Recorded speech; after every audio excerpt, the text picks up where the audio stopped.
celebrating back, my 2-year on YouTube special anniversary, and I have a Q&A. So I basically got like 7 questions so far, and I guess I'll address them.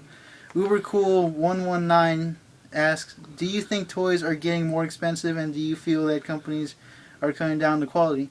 I'd rather say yes, because let me show you a little example. Ever since I started buying, I'm a huge fan of Transformers, especially mainly Optimus Prime. So I have I've been trying to get almost every figures. And when Fall of Cybertron came out, I bought this guy. I mean, he's really cool and all, but I felt like he felt like the quality was getting a little bit cheaper, because he's a lot lighter in the normal what do you call it, deluxe class, and he was like $12 around the time. And now figures like this guy, Fall of Cybertron, he looks a lot shorter. Not less bulkier, not as detailed or high quality. He's not even accurate size. Like, look at how small this guy is compared to this guy. If I were to stand like straight, that's how tall this guy goes up to him. And I've seen in stores that he just goes up to like $15-16, which I think is kind of disappointing. I mean, I like Optimus Prime, but paying like $17 for this guy is it's a bit of a downfall. I mean, like, the gun is cheap. He seems smaller, easier to transform. Feels like he can break easily. Not even accurate size. He feels more of a Legends class. Or not Legends class, more of a Scout class actually than the actual Deluxe class. This is a Deluxe class right here.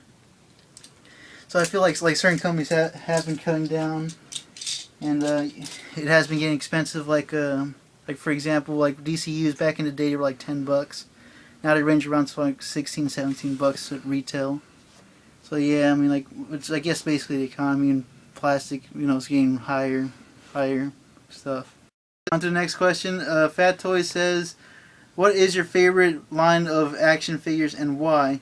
I guess my favorite line of action figures probably be, Transformers. I mean, I was a kid, I was a 90s kid, right? And we grew up in California. We couldn't really buy a lot of cool stuff, like basically real brands, so I kind of bought a lot of cheap stuff. But when I moved to Indiana, around my birthday time, my dad bought me my first ever toy, like a real brand toy, and like a really expensive one, and it was this guy right here. This is my favorite Optimus Primal, or basically any Transformer figure I own right now. I mean, he is a little bit loose. I mean, he's missing his arm guards and thumbs, floppy, but still, he is still my favorite figure because he has a bunch of sentimental value to me. Like, I've been with this guy since my 5th birthday. Really cool. I mean, he is a little bit loose. He's almost complete except for the arm guards. I do have his gun, but other than that, this is what basically made Transformers a really cool thing for me. I mean, I watched the show and I always wanted a figure, and my dad finally bought me an actual brand figure, and it was this guy right here. That's why he's also my favorite one, my favorite Transformer, because I basically grew up with him. I know he's not Optimus Prime, but he's Optimus Primal, but I consider them very similar, so yeah, really cool. Really like this guy, and that's basically my favorite toy line is Transformers, because I grew up with it and started collecting them after I got this guy. I do have a Cheetor, and that's all I got from the Beast Wars line. Other than that, I started moving on to Robots in the Skies, got hooked on it. And that's how I got a really big collection, mainly of this guy. So really cool. That's my favorite toy line. Next question. Jared Ultimatum. What is your first action figure you can remember having as a kid? Oh, it's kind of like a follow-up one, because this is the only figure I actually remember owning for real this time. I used to own a lot of cheap brands like dollar knockoffs and all that. But this is probably my favorite, the figure I kept since I was a kid. Other than all the other ones kind of broke down and some of them at yard sales, but this was the one guy I couldn't let go because this is my favorite one. Kept him all these years. My favorite figure so far. Again, sentimental value, birthday present, first actual Optimus Prime, Transformer, I don't know, animal. He's a first love of everything, so that's really cool. So he's basically my first favorite figure. I actually do remember having him as a kid. Really cool. Really love this guy. He's the only one that actually kept all these years. I remember having a lot of fun time with that. I played it till I fell asleep. I even fell asleep with it a couple of times, so that's my favorite figure. Okay, next question is Knick-Knack. He actually asked 4 questions, which I will address them all. He says, if you were to take a huge list of all your favorite superheroes with one being your favorite, what number would the Punisher be? That is a very difficult one because I have a lot of favorite like superheroes. I'm not going to include Transformers because, well, they're more of a team-based type of thing, but I'm going to choose like Marvel and DC. I think it would probably range around like the top 15 basically.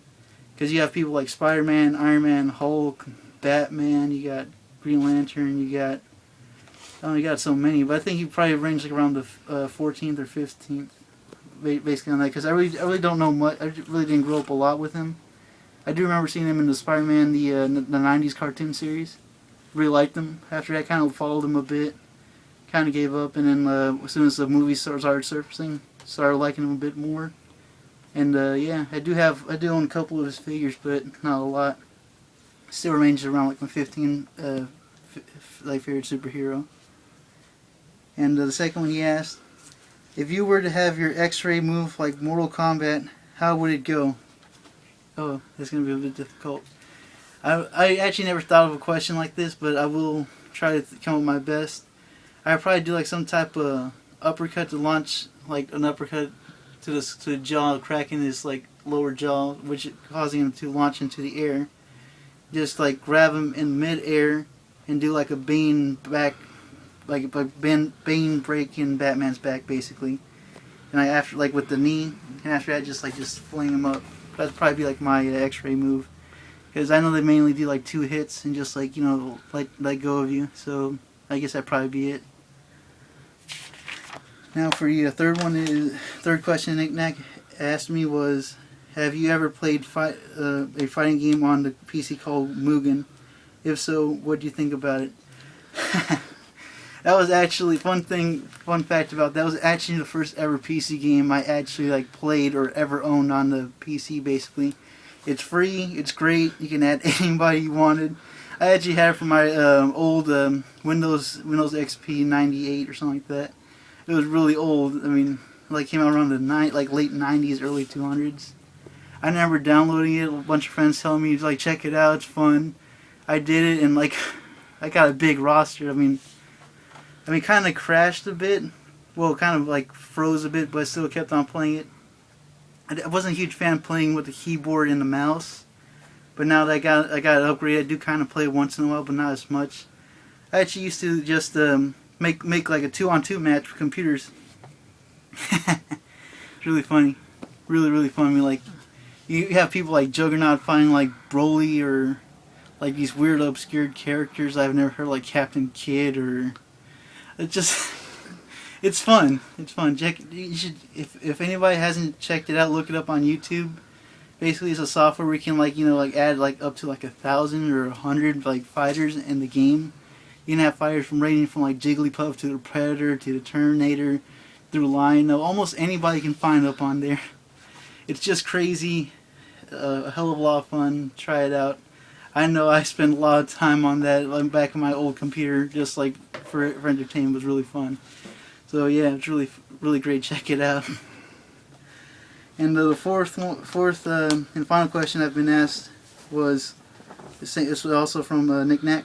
Being a massive collector of both sealed and loose action figures, how do you know which figures you have and which you don't? Oh, that's a kind of a bit difficult ones. Usually for the sealed ones, if I don't know which ones I have, I kind of like just turn on the back and just look up on that one. For like loose figures, I actually try to remember like which ones I don't have, like based on the shows or the comics or the waves. Like for Transformers, for example, like Robots in Disguise, all I have is just the Optimus from that era. I really don't have. Well, I actually do have 3 other ones. I had Sideburns, I had Ironhide, and the Prowl, basically. Other than that, I didn't have like all the other ones like Megatron or Skybite or any one of those. Or like in Beast Wars, there were so many of them, I could not collect them all. When I was a kid, started getting like money and all that, started saving up, couldn't buy them all. But like for loose figures, just look it up online, or basically online, or if not, just ask my brothers like which ones am I missing from this era, and I'm missing a heck of a lot of ones from like loose figures, especially from Transformers, because there's too many of them from each series. But like on card figures, I just look on the back and it just tells me like which ones I'm missing, or basically like Build-A-Figures Collecting Connects. I always keep a small list like in my mind which ones I need in order to complete that. But yeah, that's all I can actually do if I don't know which ones I don't have. Just look them up online, look them up on toy reviews, ask my brothers, or sometimes just keep a mental note about it. So that's the basic idea of that. So yeah, that's all the questions. Thank you everybody for asking me questions. I hope I answered them like the way you wanted me to. If not, and just put a link down below, or not a link down below, a comment down below saying like if you guys have any more questions, I'd be more than happy to answer them. But thanks for participating, and I've been here on YouTube for 2 years, and it's been fun. I have a lot of subscribers. Really great. Really cool. Made a lot of friends along the way. And I want to keep on doing that. Really fun. So, hope you guys enjoyed this video. Stay tuned for pickups and return of random reviews as well. So, stay tuned until next time. A quick shout out to Vdecepticon. He made me this really awesome new logo, which is right here, if you can see it. It's really cool. Please subscribe to him. I'll put a link down below. Check out his channel. He does a lot of cool Transformers reviews and a lot of cool Transformer trades. So look him up. Really cool guy. And I really appreciate for the new look you gave me. I really like it. I'm not too creative, so I really appreciate it. Hope you enjoy it. Hope you enjoy it, and please subscribe to him.